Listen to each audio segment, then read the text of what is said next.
hands on, hands on, hands on, hands on. It's not breeze on, hands on, yeah, hands on. Cut out all the lights, heat the light. Gap pulled over, see the brights. What you doing on the street at night? Wonder if they gonna read your rights. 13th Amendment, 3 strikes. Made a left when I should've made a right. Told God last time on life. Told the devil that I'm going on a strike. Told the devil when I see him on sight. I've been working for you my whole life. Told the devil that I'm going on a strike. I've been working for you my whole life. Nothing worse than a hypocrite. Change, he ain't really different. He ain't even try to get permission. Asked for advice and they dissed him. Said I'm finna do a gospel album. What have you been hearing from the Christians? They'd be the first one to judge me. Make it feel like nobody loved me. They'd be the first one to judge me. Feeling like nobody loved me. Told people God was my mission. What have you been hearing from the Christians? They'd be the first one to judge me. Make it feel like nobody loved me. Make you feel alone in the dark and you never see the light. Man, you never seeing home, man, you never see the domes. I can feel it when I write. Point of living in the right. If they only see the wrongs, never listen to the songs. Just to listen is a fight, but you whoop me for the fight. It's so hard to get along if they only see the slight from the love of religion. What have you been hearing from the Christians? They'd be the first one to judge me. Make it seem like nobody loved me. I'm not trying to lead you to visas, but if I try to lead you to Jesus, we get called halfway believers. Only halfway read Ephesians. Only if they knew. A very special individual, Miss Margery Mark. So many titles I can't even pronounce. Let's go through a few of these, okay? Former doctor. We are now a rowing coach at the Hun School. The Hun School? Princeton. Okay, Hun School in Princeton. National gold medalist at many regattas all over the world. Okay, a regatta is a race with a boat or a... just any boat race. Any boat race, okay. In my case, rowing. All right, and all types of degrees, Yale University. Okay, I'm way over my head today because there's going to be a lot of words that I'm going to have to write down and look up after this entire spiel is done. She's going to put me through a rowing simulated workout. Okay. Marjorie, what do you got? So the rowing motion is very simple, but it's not. It seems that way, but it's not. And what's different about what you're doing today and what everything else that you've done and you're doing and all the other sports and instruction is that there's all this different stuff. Here, it's the same thing over and over again.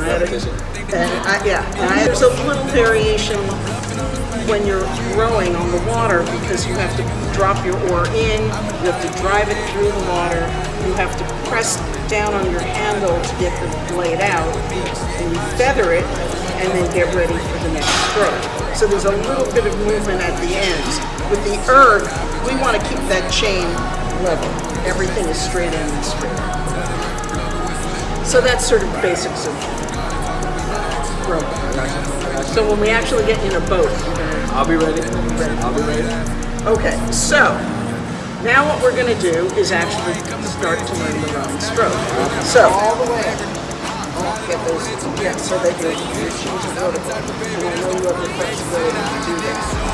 But I want you to come up the slide slower, like your butt is in molasses. You have to just really creep up. Yes.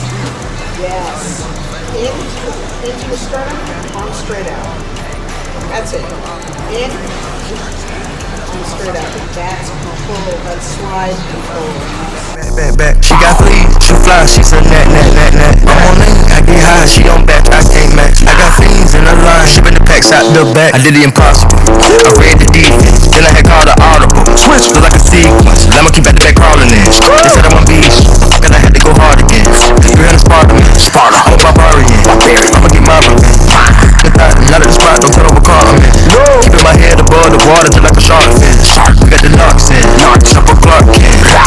box then. Hey. You know I ain't come to play, let's get it up. I'm snapping off the rip, yo, say I'm a favorite. You probably don't wanna let your baby mama take a picture. Cause I'm the type of baby that's gon' fuck the babysitter. I just did a show and put up laughing on the hating mirror. Them bitches hit me, they drop fast, I'm on it.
To be part of the wave, can't stop.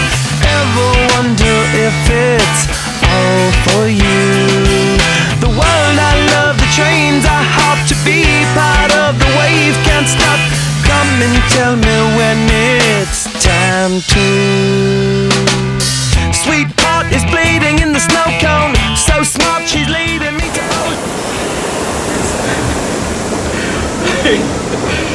Gotcha. Thank you for the great workout. Okay. I think I worked harder than you did. You did. You please. You did great. That's why I got you for this project. Handle all the way up. Handle all the way up. Gotta follow all the instructions. We're gonna sit down for a little Q&A with Miss Marjorie. Thank you for the phenomenal workout. As you guys saw, this is it was a rowing concept that we did, a simulation. And it challenged me in a different way, you know, from form, technique. You know, you have to really pay attention to the details to do these things the right way. Marjorie, I got some questions for you. Why has rowing become such a big part of your life? Why is it such a major part of your lifestyle right now? Good question. I was always intrigued by rowing. When I was in college, the women were new to a lot of schools, especially the Ivy League schools, and so everything was new. And there was a very famous story, which we don't have time for, which is a great tale about how the Title IX legislation had been introduced a few years before. Yeah. But this is a famous story that happened with the Yale women's crew, because the boathouse at the time was just, it had been for men for 200 years. Yeah. And there was this big thing that happened, and it became national news. Okay. When the women marched into the AD's office and said, you're not taking care of us. Yeah. So they were very visible, and I was always intrigued by rowing. My boyfriend in medical school, who's now my husband, had been a rower in high school and college. Nice. So there was a lot of connection there. And when I moved to Princeton from New York, in 1991, one of my colleagues said, well, you should join the rowing club because it's you could use the exercise, and it's a great way to meet people in your new community. Yeah, exactly. And since I was always intrigued by rowing, I said, okay, I'll go and check it out. And I joined. I thought I would do it recreationally. Yeah. And then I found that my long dormant competitive juices were triggered, and I said, this is awesome. And you're out there in the middle of a lake, sitting on top of the water, and sometimes when the weather is perfect, the conditions are perfect, and the eagle is flying over your head, and you are just moving through the water, just silently and quickly. Yeah. It's just, there's no other feeling that I've ever had that's like it. And it just worked for me. I mean, everybody finds their bliss in different things. This one really did it for me, and that was 28 years ago. And I've been crazy ever since. That's awesome. Speaking of competitive nature, this is how me and Marjorie and I met. I teach a total body sculpt class here at the Retro Fitness, and I can notice, I can feel the burning fire from individual who would always be right in front of me, trying to beat me in whatever I was instructing the class with, burpees, push-ups, and I had to get to know you better. I had to meet this competitive individual and find out what drives you, what is your passions, and rowing is something that came up, and Marjorie wants to get me out on the lake. Okay, I and sure do. Maybe another episode we're gonna make that happen. Who are some of your influences? That may be the toughest question. As I said to you before, in my rowing career, I've had over 100 coaches. And rowing in our club, the Carnegie Lake Rowing Association, rows out of the Princeton University Boathouse. And our coaches are largely Princeton interns or assistants. So, and Princeton is always at the top of the collegiate rowing heap. Okay. So I have had some phenomenal coaches. Also, the U.S. national rowing team trains in Princeton. So I've had coaches who are Olympians. Okay. and world champions. And I've had just amazing people who have been influences on me, who have taught me at various points, and they come and go. And so there were so many of them. It's hard to pinpoint some of those coaches in rowing. I would cite two friends of mine. Okay. One is one of my best friends. Her name is Loretta McCarthy. She was a phenomenal middle distance runner, Okay. always had been. She won, when she turned 40, she won Broad Street. Nice. She blew out her knees, of course, when you run that much, and she also weighs nothing. And so she discovered rowing a couple of years after I did. And you think I'm competitive, you got to meet Loretta. And she just turned 70. Okay. So she's older than I am. That's awesome. And she has been, just everything about her is about excellence. Always has been, always will be, and she expects nothing less from herself and from the people that she partners with. And we have had, she's been one of my rowing partners in our lightweight four, which has had tremendous success at the national level and even at FISA Worlds. So Loretta has been, whenever I feel like, oh, I can't really do it, I just look at Loretta and go, I have to do it. That's I awesome. Can't let her down. The other person is a woman named Barbara Hogan, who is 74. Okay. And Barbara was overweight her entire life. Yeah. Always fat, always on a diet, nothing ever worked. She was a school teacher, like Loretta, retired, and finally said, okay, I've got to do something, and found a program that was exercise and diet, and she finally started to lose weight. She was never under 200 pounds, and she's not big. And then she was out on the towpath one day in her early 60s Yeah. and saw the rowers and said, gee, I wish I could do that, and found that she could. And Barbara is now in her age group also a world champion. That's awesome. On the ERG, on the water, everybody knows Barbara Hogan. She is, and she weighs 135 pounds now. That's awesome. She is really a remarkable individual. Awesome. She's someone you would really enjoy too. What keeps you consistent on a week-to-week basis, on a day-to-day basis? I know it gets tougher, as your schedules get conflicted when you're trying to make a lot of things happen. What keeps you consistent on a day-to-day, on a week-to-week basis? Well, it's gotten so much easier for me now. I mean, I was never a morning person, Okay. but we row at 5:30 in the morning. And when I fell in love with rowing, it was you either wake up or and row, or you don't row. Yeah. And I was a doctor at Robert Wood Johnson for 33 years, and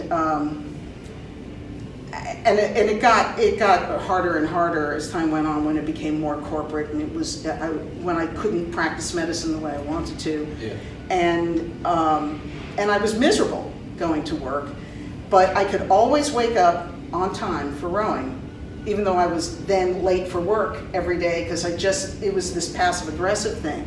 So finding that I had no problem being on time, being ready to work out was really important. And I retired on September 1st. Okay. And I was sort of leading up to retirement, so I've been able to come to the gym like a person and get these crazy workouts in every day. Yeah. Thank you to you.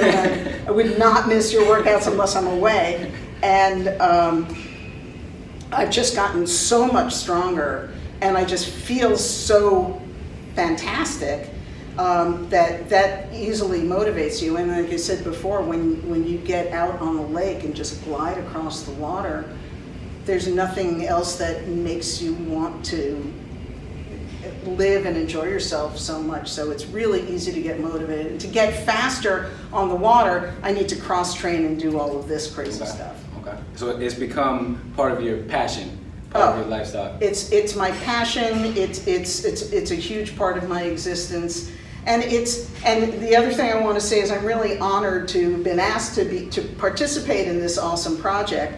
And also that I'm the first woman and the oldest person that you're interviewing, and it's we really. Won't put a barometer. I'll say you're still in your prime. Yes, and it's because of working out and keeping healthy, staying healthy, being healthy, healthier.